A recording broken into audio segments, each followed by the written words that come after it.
Hello everyone. In last unit, Introduction to Management, we discussed about the process of management. In process of management, the very first function of management is planning. We discussed that planning refers to we are thinking in advance what to do, how to do, where to do and when to do. In this particular unit, we are going to have in detail discussion about planning. So now let's discuss about planning in detail.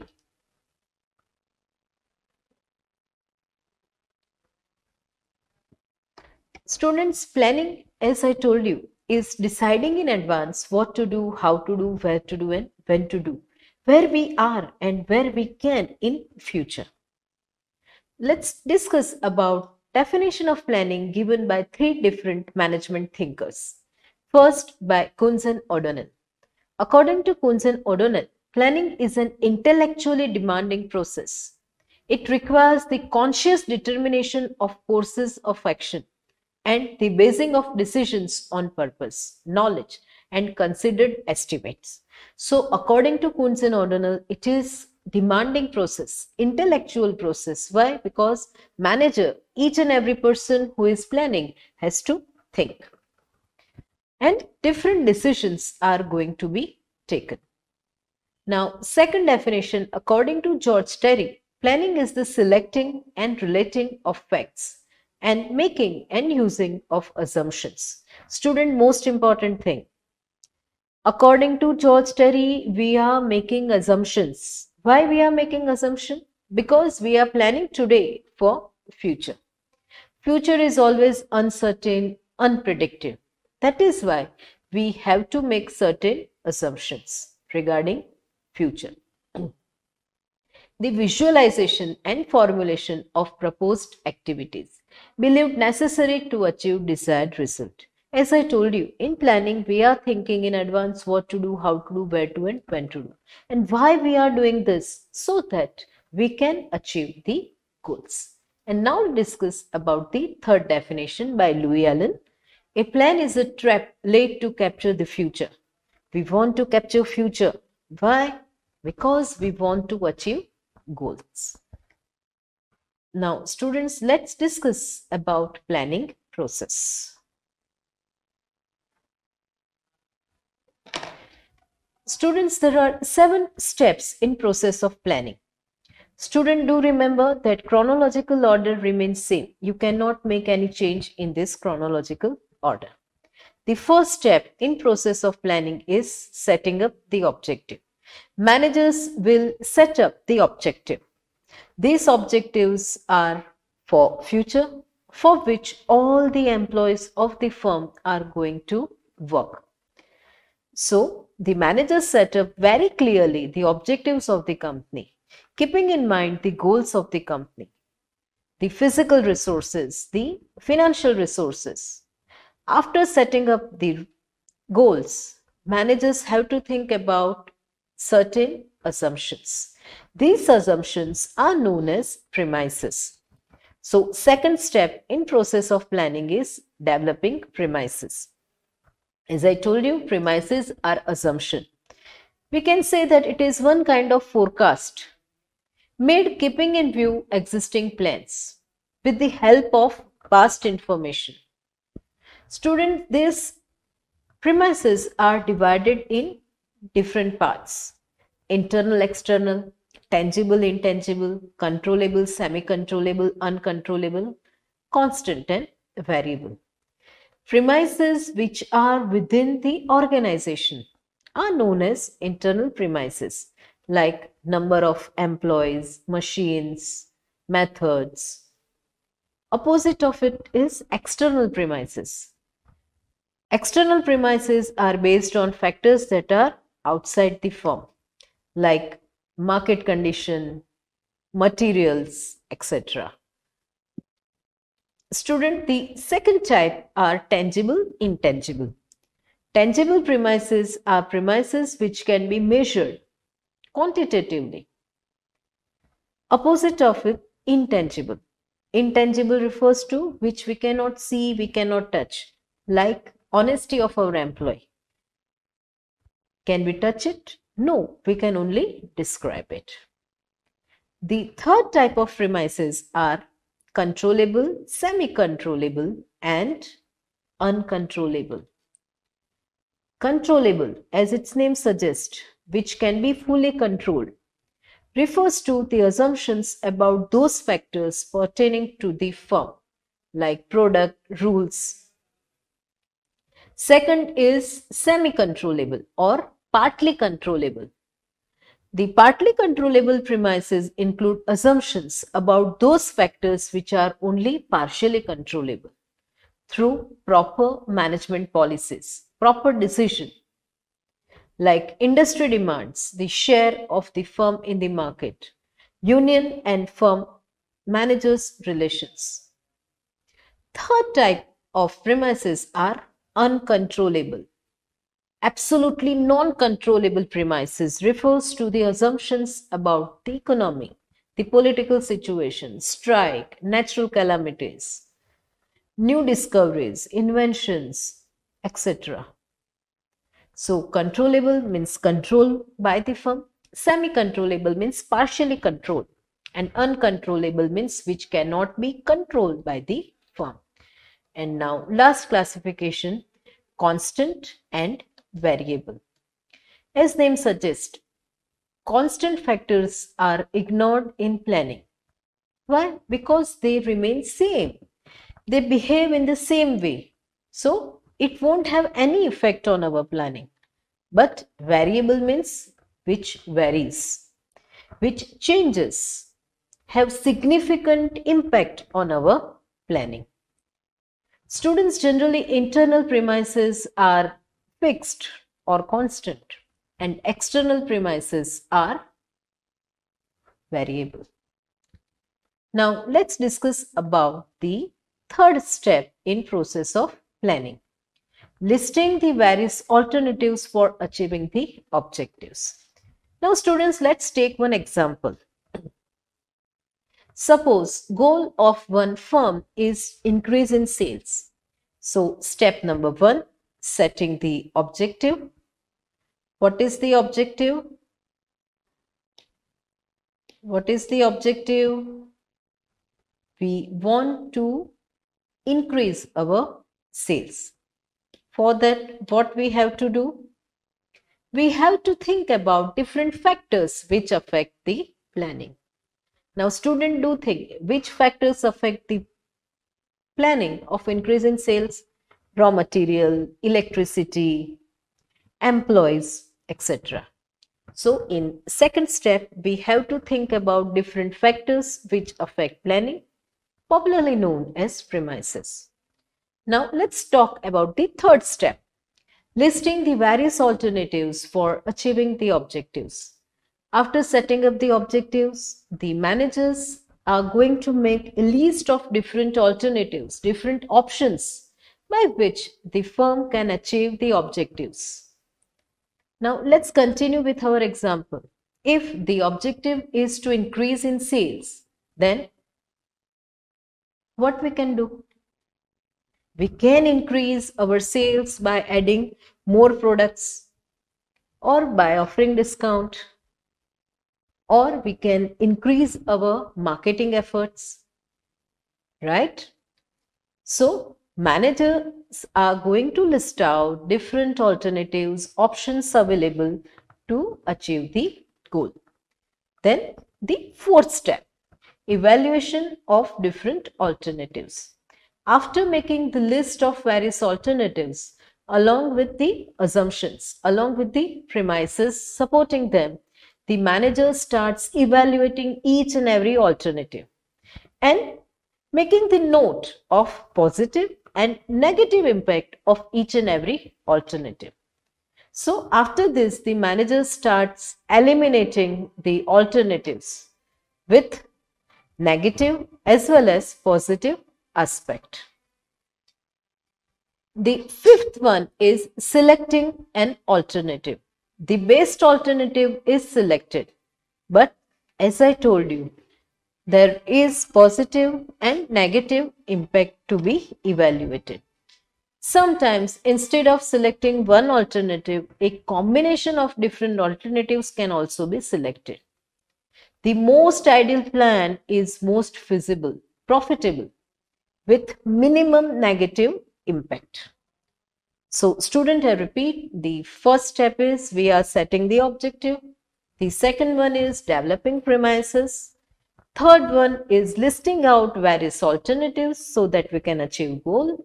Fourth one is we are evaluating each and every alternative. Evaluating, noting down positive and negative impact of each and every option, alternative. Then the most important comes, that is selecting the best alternative. Here, as I told you, different options available for us to increase our sales is we can increase our marketing efforts, we can add new products. So, which alternative is feasible? Increase in our products or increasing our marketing efforts? Within shorter period of time, the most suitable would be we should increase our marketing efforts, right? So we are selecting the best alternative, and then comes the sixth one, implement the plan. The managers prepare or draft the main and supportive plan, but there is no use of this plan unless and until these are implemented in action. For implementing the plan, what managers are doing? They start communicating this plan with each and every employee. Clear cut. Why? Because actually all employees, I'm not talking about any label, all employees must be communicated. They must know about the plan. For example, if we are continuing with our example, that is increase in our sales, increasing the expenditure on advertisement, then to put it into action, the manager must allot more funds to advertisement, more funds allocated to marketing department. They must select the better media. They must select the proper social media, right? And last but not the least, that is follow up. Step number 7 in planning process. Students, planning is continuous process. So the manager's job does not get over simply by putting the plan into action. The manager monitors, checks the plan whether properly implemented or not. It is very much important to check whether the plans are working on it or not. Now, again, continuing with our example. If the expenditure planning is done keeping in mind 5% inflation rate, but in present situation, if the inflation rate rises to 10%, then we have to make change in our planning. Our expense increases, but our fund remains same. So as per change in situation, we have to make change. And sometimes if managers are thinking that we are not in a position to achieve the goal, then they have to make correction in planning so that goals can be achieved.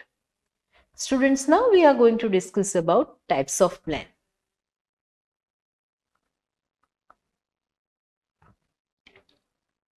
Students, as you can see, we are going to divide types of plans in two parts, standing plans and single use plan. As name suggests, standing plans means repeatedly used plan. Single plans refers to very rarely used plan. Now let's talk about different types of standing plans first. The first is objective. Objective is the first step in planning. Objectives are the base for which all the activities of the firm is decided. So objectives are the basic of every company, and the desired objective, or we can say result, that the company plans on achieving. Now let's talk about strategy. Student, the word strategy has been taken from military science. It is the second type of standing plan, or we can say that it follows the objective. A strategy is complete all-inclusive plan so that we can achieve the goal. Objectives and strategies are generally decided by top level management. Next is policies. Policies are guide to use techniques for particular strategy, and that is why policies are following strategy. It is an organization's general way of understanding, interpreting, implementing the strategy. For example, if we are going for online shopping, they do have certain written policy. If we are talking about any firm, they do have certain pricing policy, right? Students, policies are made at all levels of management. Now, let's talk about procedures. Procedures are stepwise guide for a routine to carry out the activities. We can say that it is sequences to be followed by all the employees so the activities can fulfilled in proper manner. The procedures are described in chronological order. Now, next is rules. Rules are proper specific statement what to do and what not to do. It is mandatory that all employees must follow the rules of the firm. Whenever rules are not followed, what are the results? You may face certain problems. So, rules are rigid statements. It must be followed. Whenever employees are not following rules, they can be punished. Now, let's talk about method. Methods are again one type of standing plan in which way the plan is going to be executed. Now, let's talk about single use plan.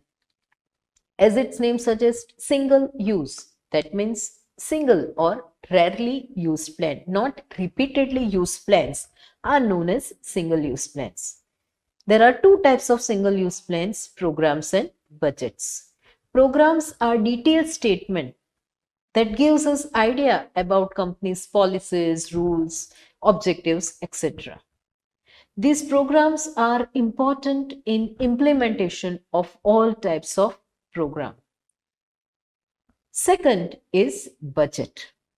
Budget refers to a statement of what we want, what is to be expected. There are many types of budget like financial budget, production budget, etc. Now students, we are going to discuss about forecasting.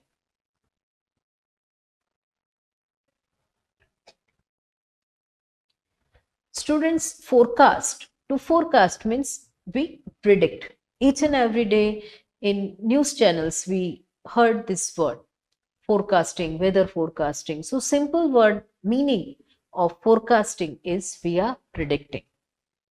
But with reference to business organization, forecasting is the process of making predictions of future. But how we are going to make forecast? With the help of past as well as present information. So with the help of past as well as present information, whatever future prediction we are doing, that is known as forecasting. Now let's talk about process of forecasting. As you can see, there are 6 steps in process of forecasting. First is analyzing and understanding the problem. We must know to solve which type of problem we are going to make forecast. Often this is the most difficult part of forecasting. Defining the problem requires in-depth knowledge about that particular thing. So whenever managers are forecasting, first of all, they have to understand the problem. Lots of time, efforts are required. Lots of information is collected so that problem can be analyzed, understood properly. Second is developing sound foundation. Developing sound foundation refers to students It's collection of data. Student, you must be thinking that it is written in step number 3, collection and analysis of data. You are absolutely right. But developing sound foundation refers to understand the problem, to solve the problem, to forecast about the problem. We must decide what kind of information is required. Again, we required in numbers, that is statistical data, as well as we must collect individual information also that would be collected from inquiring from people.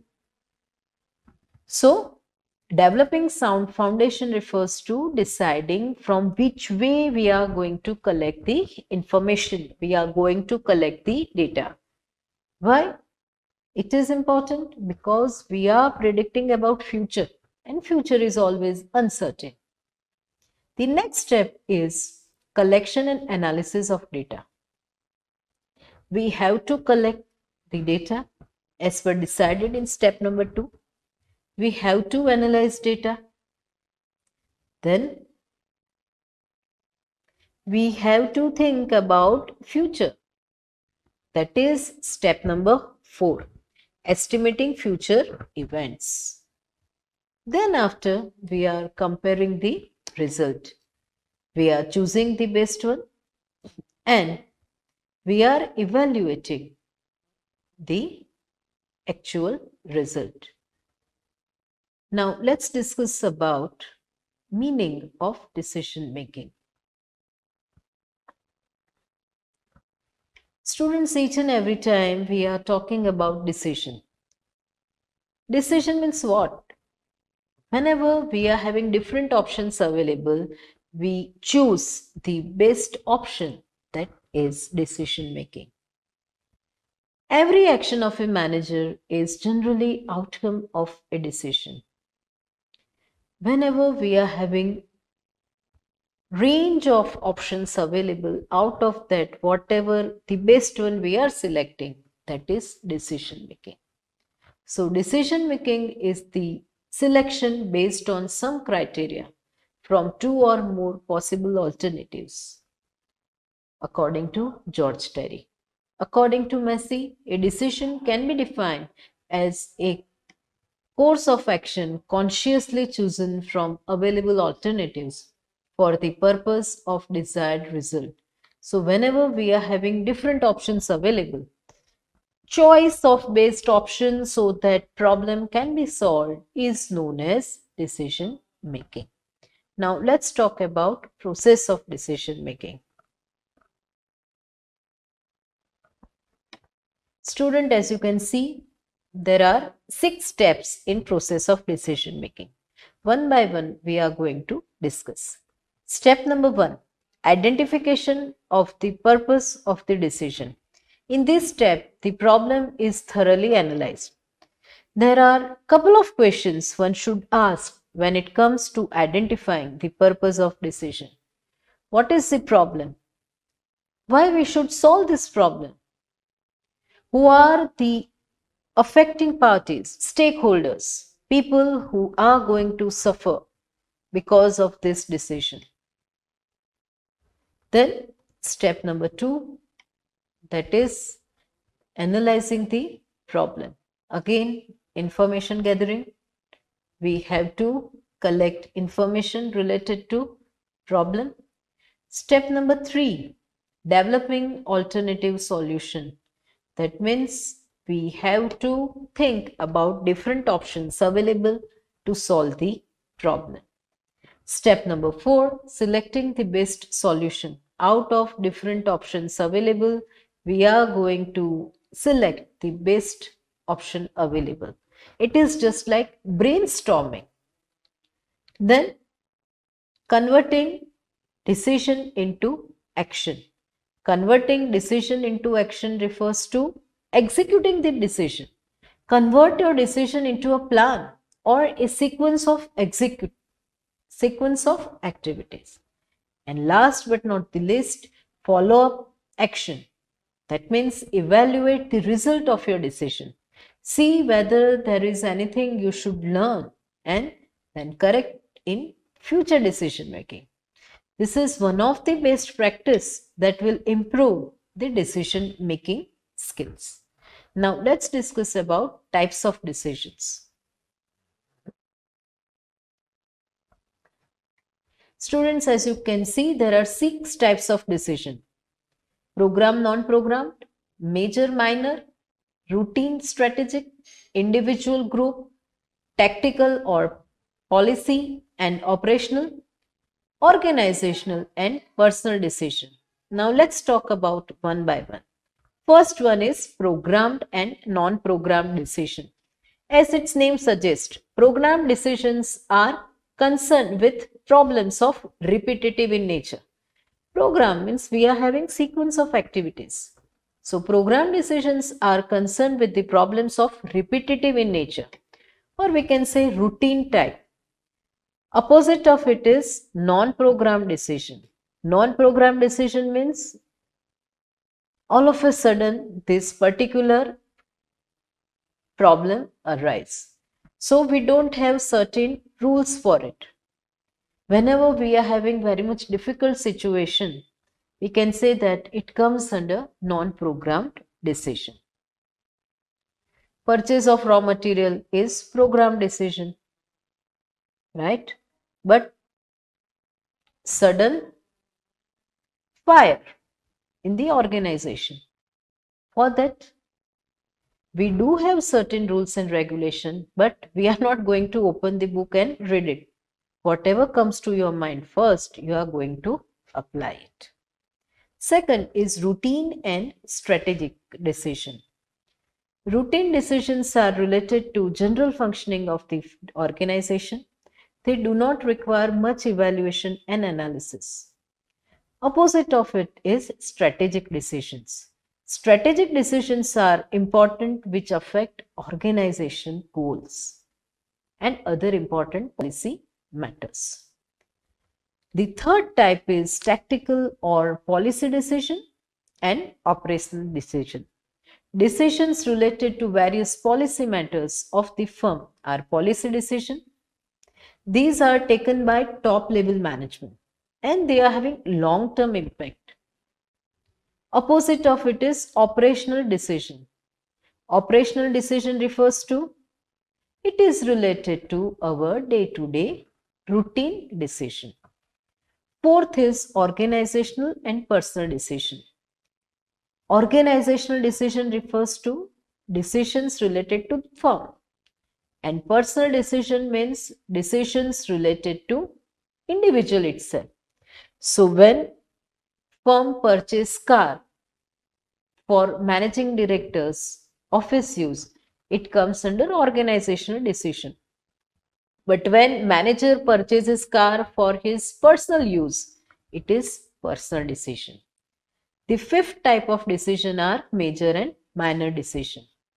Major means taken by top level management. Minor means routine decision, having very much less important.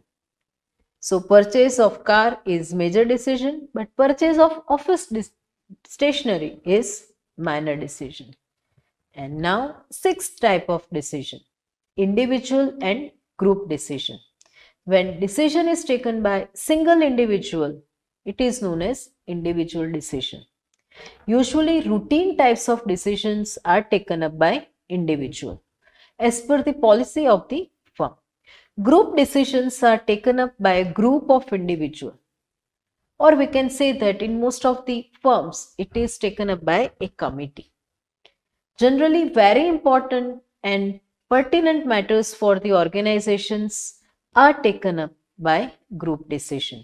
The main aim or objective in taking group decision is the involvement of maximum number of individuals so that decisions can be taken proper. With this, students, I am ending this session. Thank you very much.